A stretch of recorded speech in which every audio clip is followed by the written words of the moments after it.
Why does being ignored by your own child feel more painful than any betrayal you've ever known? There was no final argument, no slamming doors, just a quiet fade. The calls became shorter. Birthdays are more awkward. The tone in their voice is different now. Colder. Formal. You scroll back through messages just to remind yourself you weren't always strangers. And now there's silence. Not the kind that ends in reconciliation, but the kind that lingers like fog. You start asking yourself questions you never thought you'd ask. Did I push too hard? Was I too soft? Was I not enough? Or was I too much? And on the hardest days, am I the reason they stopped loving me? This is where Sigmund Freud, the father of psychoanalysis, offers something quietly revolutionary. Freud didn't reduce these patterns to simple moral judgment. He wasn't interested in who was right or wrong. Instead, he looked deeper beneath behavior, beneath logic, into the unconscious structures that drive us all. He believed that when we find ourselves begging for love, especially from someone we raised, we are not simply being weak or needy. We are caught in something much older, much more powerful, what he called the repetition compulsion. Repetition compulsion is the tendency to unconsciously recreate emotional wounds from the past, hoping this time the ending will be different. When your child becomes distant and you feel compelled to prove your worth, Freud would say you're not just reacting to them, you're responding to something buried in you, a wound from long ago. Maybe the feeling of never being seen. Maybe the fear that love must always be earned. Maybe a childhood where you felt you had to be perfect to be safe. And so you give and give and give again, not just to win back your child, but to silence the ache inside yourself. Freud would tell you this: you are not begging for your child's love. You are begging for redemption from a pain you don't fully understand, a pain that likely didn't begin with them. That's why this video is not about blaming your child or diagnosing them from afar. It's about helping you see yourself clearly, compassionately.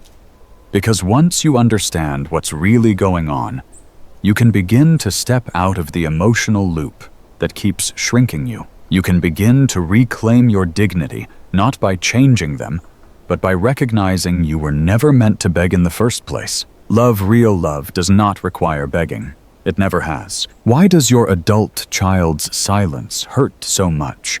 Why does one ignored message, one cold visit, one passive-aggressive remark feel like it cuts deeper than anything else in your life?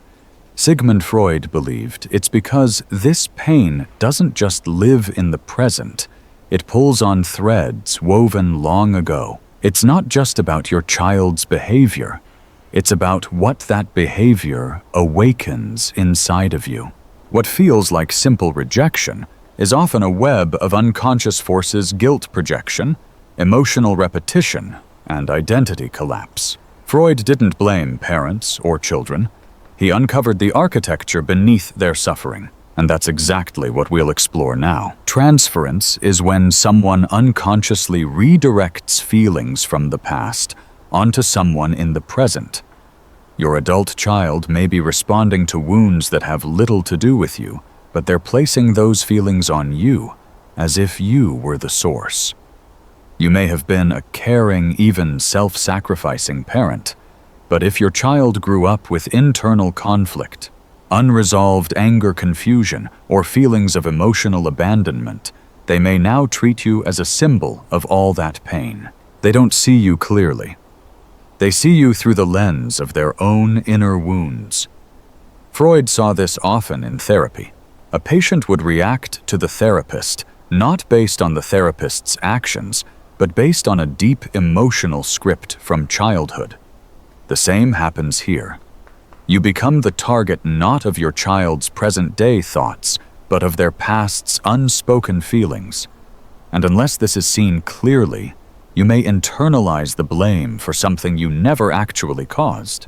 Sometimes the more love someone feels, the more they fear it, especially if they associate love with danger obligation, or vulnerability. Reaction formation is when someone unconsciously flips a tender emotion into its opposite. Love becomes disdain. Longing becomes coldness. If your child once needed you deeply, depended on you for emotional safety, they may now experience that need as shameful. In adulthood, instead of saying, "I still need you," they may push you away to prove they don't. It's not that the love is gone. It's buried beneath a layer of armor built to protect them from feeling weak. You may feel hated, but often what you're really encountering is fear. The fear of dependence, the fear of needing love, the fear of being vulnerable again. Freud taught that when people cannot tolerate their true feelings, they develop defenses. Coldness, sarcasm, detachment. These are not signs that your child never loved you. They may be signs that they loved you too much and never learned how to do it without fear. The superego is Freud's name for the internal critic, the voice that says, "You should have done better. You're not enough." And guilt is its favorite weapon. Both parent and child can be prisoners of this dynamic. Your child may feel guilty for disappointing you, for growing distant, for not living up to what they believe you expected. But instead of processing that guilt, they push you away. They avoid you, not because they hate you, but because being near you reminds them of who they think they've failed to become. And you, the parent, may feel your own version of superego guilt. You overgive, over-apologize, over-explain. Not because you truly did something wrong, but because the part of you that doubts yourself, the part that whispers, "Maybe I failed as a parent," is louder than your self-trust. Freud believed that unresolved guilt leads people to repeat punishing patterns. A child distances to avoid shame. A parent compensates to escape regret. And both end up further from the love they silently crave. One of the deepest wounds is what Freud called a narcissistic injury, a blow not to your ego in the causal sense, but to your very sense of self. If your identity has been built around being a good parent, a needed parent, then your child's coldness doesn't just sting, it shatters. It's not just, "They don't talk to me," it's, "If they don't love me, what am I?" Freud understood that the parent-child bond is not just emotional, it's existential. Your child reflected back your value, your purpose, your meaning. And now the silence feels like an erasure of that reflection. You're not just grieving them, you're grieving who you were through their eyes. That's why this hurts more than any breakup or betrayal. Because it's not just love being withdrawn, it's identity collapsing. It's standing in a mirror that once held your worth and now reflects nothing back. But here is what Freud would want you to know, that worth was never meant to depend on someone else's gaze, especially not the gaze of someone still battling their own inner ghosts. This is not a list of parenting tips. This is a roadmap out of emotional captivity. Because when the person you raised withdraws their love, and you start to question your entire self, no surface-level advice will help. Freud believed true healing comes not from fixing others, but from awakening what is unconscious in ourselves. The patterns, the compulsions, the mistaken identities we wear to survive pain. The following first 4 steps are not about making your child behave. They're about helping you stop shrinking to fit the love you're no longer receiving and may never receive again in the way you hoped. Let's begin. 1. Stop explaining yourself. You've tried to explain. Over texts, over voicemails. In that long letter you never sent, or maybe the one you did, and still got silence in return. You've searched for the right words to make them see who you really are, to defend yourself against the way they've misremembered or misjudged your love. But here's the truth. If someone is committed to misunderstanding you, no explanation will ever be enough. And worse, every time you try to justify your love, you're subtly telling yourself it's something that needs justification. Freud would say this is the superego trap, the voice inside that believes you must be good enough to be loved. So you rehearse your past. You try to clarify. You hope that maybe this time they'll finally see your heart. But your worth was never supposed to be up for debate. When you explain yourself to someone who refuses to listen, you hand them power over your identity. You let them become the editor of your story. Picture this, a person pounding on a locked door, exhausted, bruised, whispering, "Please, just hear me." But what if the door doesn't open, not because you're unworthy, but because they don't yet know how to open? So stop knocking, not out of spite, but because your truth doesn't need a witness to be real. You are not obligated to explain your soul to someone who keeps looking away. 2. Recognize emotional projection. When your child accuses you of things that feel wildly distorted, being too controlling, never understanding them, or ruining everything, you may find yourself gasping under the weight of blame you don't recognize. Your instinct is to defend, to fix, to remind them of all the love you gave. But sometimes what they're saying isn't really about you. It's about their own pain, shame. They can't hold confusion. They haven't processed or unmet childhood needs they haven't yet named. And when that weight becomes too heavy, they hurl it outward, often at the safest target, you. Freud called this projection. The psyche, unable to bear its own conflict, sends it elsewhere. And who better to receive that invisible load than the parent, the one who once held everything? But you don't have to pick it up. Just because someone hands you their emotional garbage doesn't mean you're obligated to carry it. Imagine standing in the rain while someone throws their coat at you and yells, "Why am I so cold?" You could try to wear it, make it yours. Or you could gently say, "This doesn't belong to me." You don't have to fight back. But you do have to stop confusing their projection with your truth. Let them wrestle their ghosts.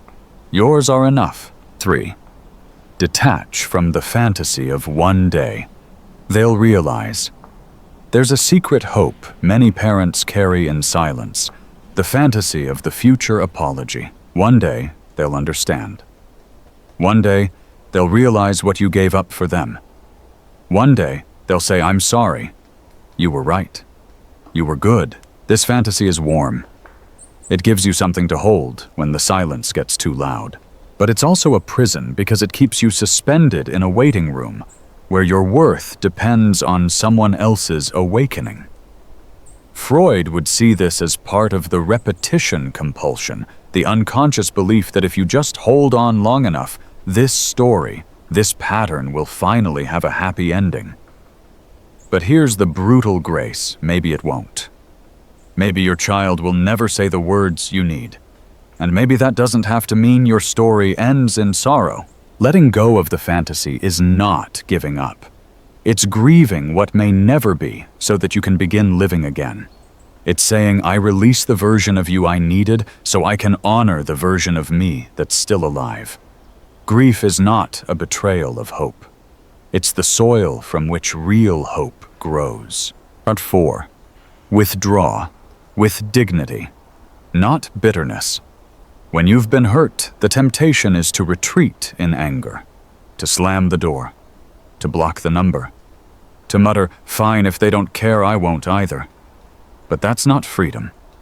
That's just another kind of begging through silence, hoping they'll notice the void you left. What Freud encourages is something quieter, deeper, withdrawal, not as punishment, but as protection.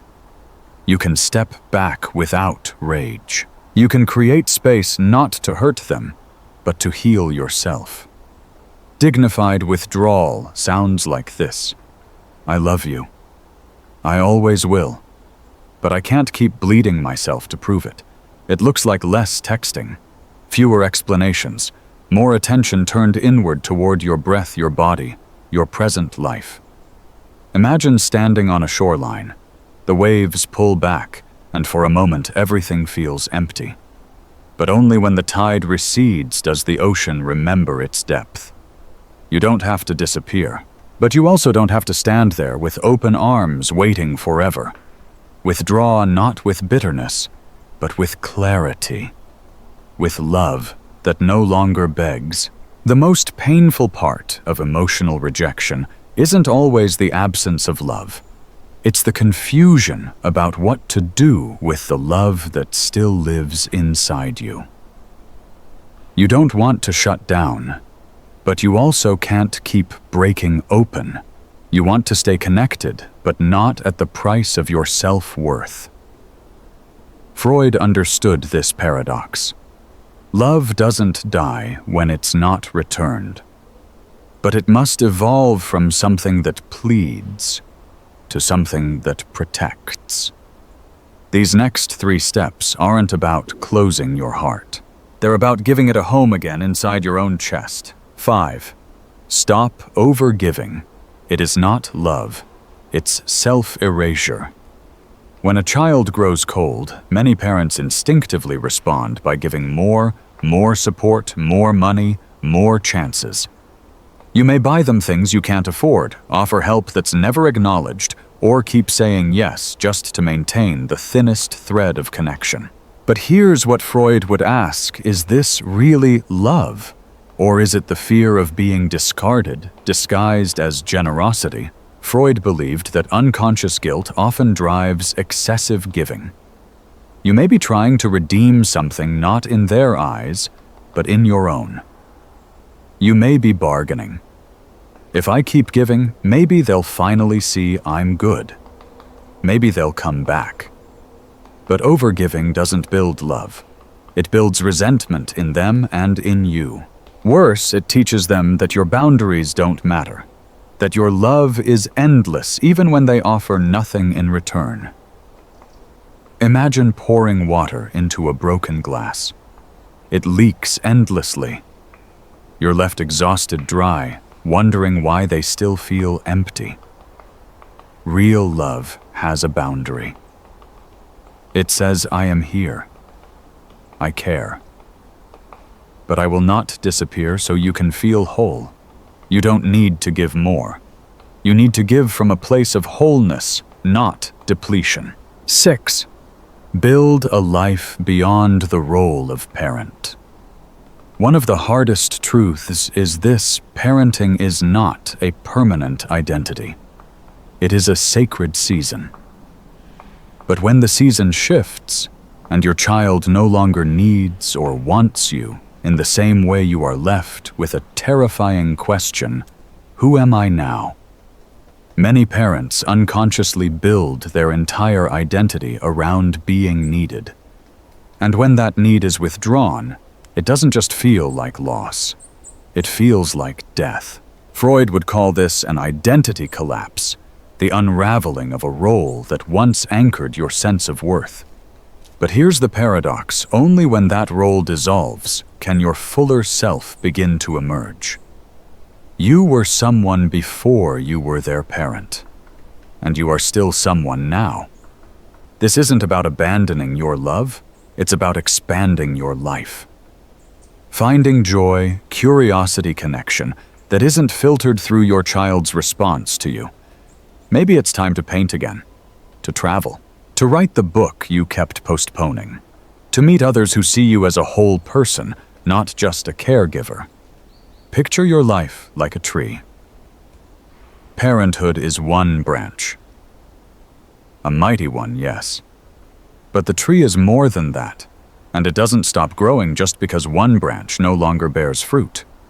Reclaim your life, not as a rejection of them, but as an honoring of you. 7. Let love be quiet, but firm. You don't need to chase. You don't need to grovel. You don't need to make one more dramatic plea for understanding. That's not love. That's survival.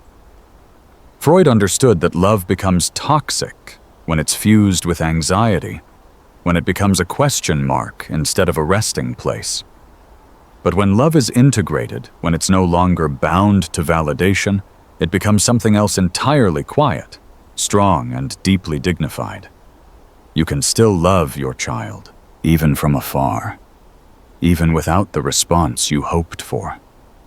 But that love must be rooted in truth, not fantasy, not longing, not guilt.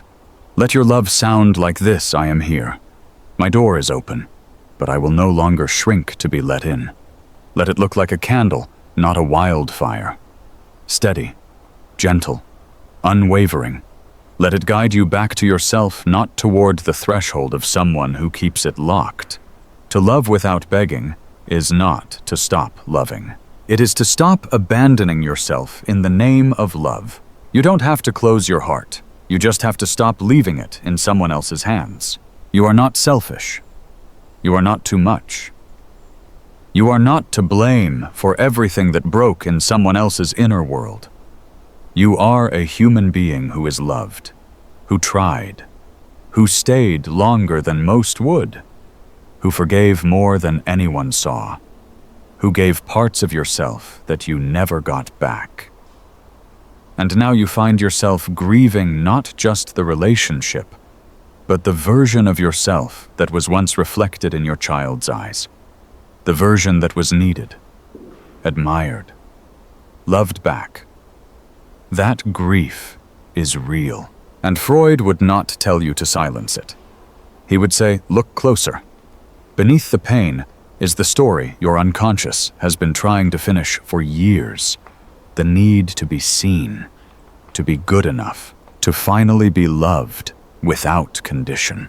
But maybe the real healing is this: to stop asking someone else to prove your worth, to stop treating their absence as evidence of your failure, to stop waiting for permission to feel whole. You have always been worthy, even when they couldn't see it, especially when they couldn't see it. Let's take one last look at the 7 steps, not as instructions, but as inner permission. 1. You don't need to explain yourself. Your worth is not on trial. 2. You're not their dumping ground. Refuse to carry what is not yours. 3.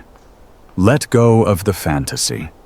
Grieve the apology that may never come. 4. Withdraw with grace. Step back to reclaim your emotional space. Chapter 5. Stop overgiving. Love does not require self-erasure. 6. Rebuild your identity.